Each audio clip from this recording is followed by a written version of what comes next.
Viongozi wa eneo la magharibi mwa Kenya wakiongozwa na gavana wa Trans Nzoia George Natembeya pamoja na waziri wa zamani Eugene Wamalwa walihudhuria hafla ya kutoa heshima kwa familia ya marehemu Raila Odinga katika eneo la Bondo, kaunti ya Siaya.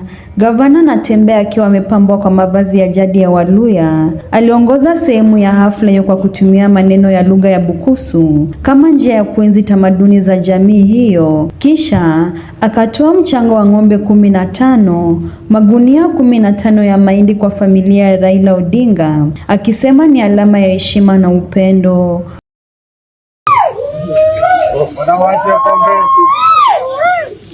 Akombe yo anonyole Jaramogi anonyole yo basi ndamlero omakidia anonyole yo amala kijana Christopher anonyole yo video na meme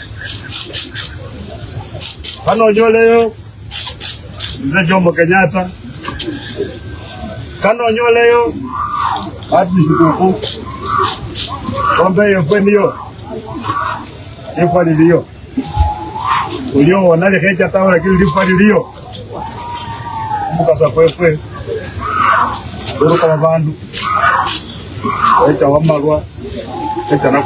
Aidha, waziri wa zamani Eugene Wamalwa naye hakubaki nyuma, alitoa ng'ombe wake kama sehemu ya mchango wa viongozi wa magharibi, akisisitiza umuhimu wa umoja na urafiki kati ya jamii za Waluhya na Waluo.